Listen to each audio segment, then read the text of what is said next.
Yo la team, on va s'envoyer un petit blitz de 5 minutes. Et j'expliquais en fait que sur le dernier mois, j'ai pris environ 150 points Elo en cadence blitz. Et je ferai une vidéo un peu plus posée et détaillée pour vous expliquer comment. Mais grosso modo, ce qu'il faut retenir, c'est que j'ai changé et que j'ai corrigé ma méthode de calcul. Je faisais beaucoup trop d'erreurs, de blunders et de fautes de calcul. Et tout ça, ça a changé en fait quand j'ai commencé à m'approprier une méthode qui est tout aussi simple que regardez pour chaque coup quelles sont les prises, les échecs, les menaces et les ressources de l'adversaire. Et en fait, à partir du moment où vous allez faire ça, ça paraît tout bête, mais votre niveau va considérablement s'améliorer parce que vous allez arrêter simplement de donner des pièces dans le vide, etc. Alors bon, des blunders, ça arrive toujours, on est des humains, on n'est pas des robots. D'ailleurs, sinon le jeu d'échecs serait un peu chiant. Mais je pense aussi que le fait de regarder et d'avoir automatisé ce processus permet de faire des coups un peu plus automatiques. Euh, et là, j'ai déjà envie de ramener un cavalier ici. On va jouer pour l'attaque de minorité. Je regarde aussi cette ressource, hein, mais qui ne marche pas ici. Et là, ok, il me laisse le tempo, je vais ramener le cavale. Tac, tac. Qu'est-ce qu'il veut ici? Je sais pas. Écoutez, on va lancer l'attaque de minorité. Et ouais, voilà, tout simplement, les gars, ou les filles, ou qui peu importe qui regarde mes vidéos, euh, j'essaie un peu de réfléchir. Gros respect en tout cas à ceux qui arrivent à parler en jouant, je trouve que c'est remarquable. Moi, j'y arrive pas forcément, et j'ai peur que mon cavalier se retrouve un peu à court de cases. Non, ça va. Tac, tac, tac. Non, je vois que mon cavalier est bien défendu. Enfin, voilà. En fait, la première chose qu'on apprend quand on joue aux échecs, quand on apprend à jouer aux échecs même, c'est pourquoi mon adversaire a joué un coup. Littéralement. Et là, voilà, pourquoi il joue un coup? Bah, pour attaquer ma tour. Qu'est-ce qui se passe si je prends? Et en fait, c'est des règles très basiques, mais qu'on a tendance à vite oublier. Là, attention, parce que si je bouge juste la tour après ce coup-là, je me retrouverai un peu bête après avec mon cavalier. Donc si je prends une fois, je pense qu'il va faire fou prend. Peut-être que je pourrais faire dame ici, ça, cavalier prend, F4, j'aime pas trop. Si je bouge la tour, F3, F3, F3, F3, je peux toujours ramener le cavalier ici, même si ça me paraît un peu bizarre. F3, je peux toujours ramener le fou ici. Est-ce qu'il a le temps de prendre? Oui, il a le temps de prendre parce que la tour attaquerait mon fou. Bon, il faut que je joue un coup. Je vais jouer fou prend. Et ensuite, je vais juste ramener. Je vais même pas bouger ma tour, je pense. Euh, Ok, juste si je jouais. Enfin, ok, en fait, sur ça, et si après il joue F4 pour chasser mon cavalier, bah, je reviendrai ici, j'aurai la case à vie. Je suis content d'échanger les dames. Après, mon plan il est tout simple, c'est de ramener les tours ici, de mitrailler ici et de balancer l'attaque de minorité, qui est un plan très classique dans les structures de type Carlsbad. Et ça, bah écoutez, mon cavalier il est bien ici, je vais le laisser là. Peut-être que j'ai envie de jouer F6 pour pousser son fou, mais il aurait juste ça. Et je sais pas trop où j'irai avec mon cavalier. Peut-être là, mais non, ok, je vais pas m'affaiblir. Euh,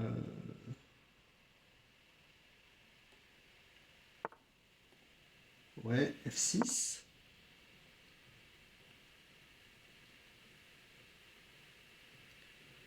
Surprise, prise. Bon, je...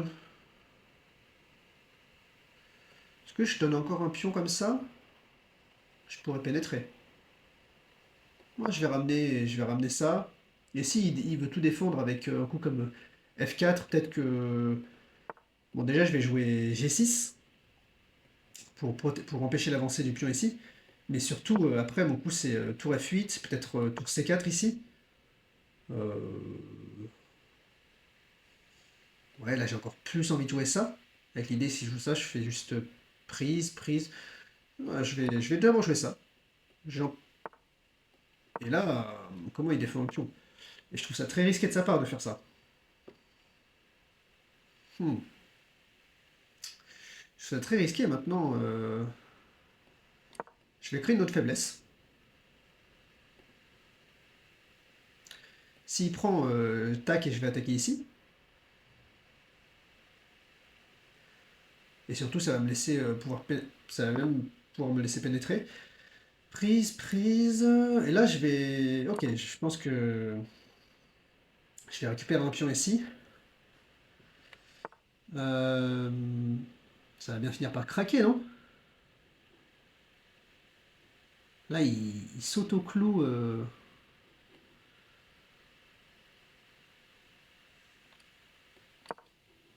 Il saute au clou la tour. Comment je fais? Ah, peut-être que là, j'ai ça. Bien sûr, voilà, c'est ça le coup qu'il fallait trouver. C'est D4. Bon, ok, je vais prendre une fois. Prise. Attention, j'ai aussi une découverte intéressante là, hein. C'est dangereux pour moi comme pour lui.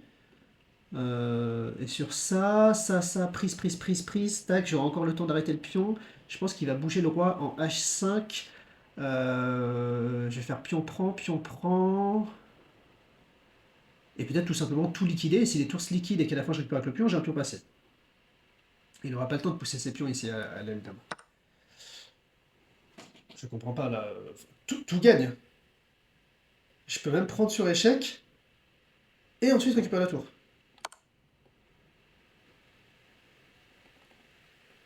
Je n'ai pas compris ce qu'il a fait. Là, littéralement, ouais, c'était un calcul en un coup. Et il peut juste voir que ça perd la tour. Et c'est trop prétentieux, je pense, d'espérer pouvoir créer un pion passé. Bon, bah là, je suis même pas obligé de prendre, juste. Je vais juste jouer ça, et si je joue ça, je jouerai ça. Forcer l'échange des tours, j'ai une tour de plus. Ouais, bon, voilà, juste je prends.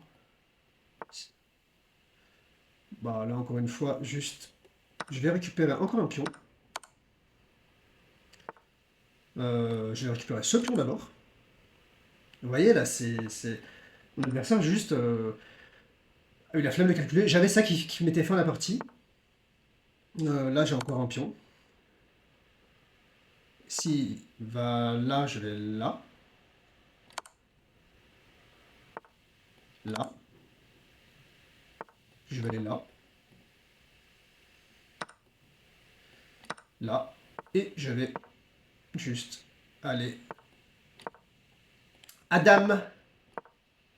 Il peut manger mon pion s'il veut. Normalement, avec 12 secondes, je suis pas très rapide, mais je devrais avoir le temps de mater. Attention à pas faire patte. J'ai fait patte dans ma dernière vidéo. Donc là, je vais aller cacher le roi. Et ensuite, je vais aller le mater. Hop. Hop. Putain. Laisse-moi te mater! Ok, je sais. Je vais ramener les pièces ici. Et ensuite, je vais faire l'escalier de l'autre côté. Tac. Et ça devrait mater. Ok. Alors, on va mater tranquillement. Attention, on blunder pas. Oh, mais je fais n'importe quoi, là.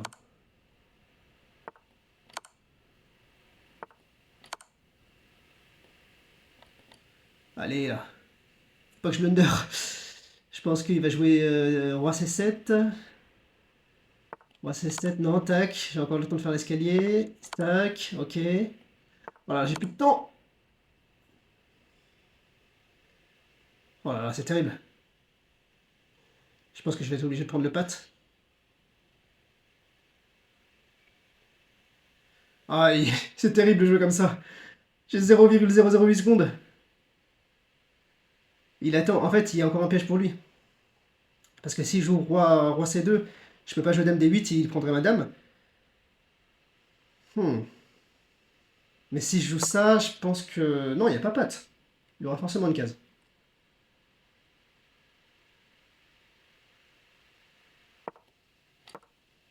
Voilà.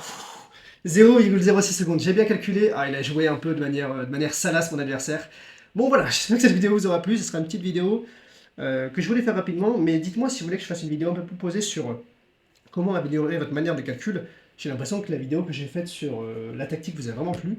Donc n'hésitez pas à me le dire en commentaire et je referai la vidéo dès que je peux. Voilà. N'hésitez pas à vous abonner. Ciao ciao, c'était Match.